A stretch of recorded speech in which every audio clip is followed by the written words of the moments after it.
दुईटा छ ओल्लै पल्लो हो एउटै कम्पाउन्ड छ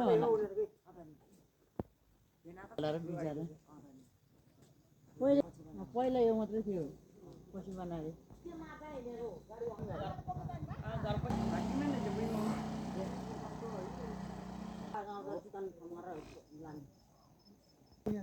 पाते भन्छ है नानी भन्छ टाढी टाढी जे होस् टाढी नै बोल्दो रहेछ अहिले मैले सोधेँ पहिले कहाँ छ त भनेर है भनेर भने फिस्लिङ भने त यो उजोले हामी जाने बाटो के पाते भनेर भने त कता क्या यो अनि त्यहाँबाट यतै आएछ क्या विचारमा गाउँमा बिहा गरेर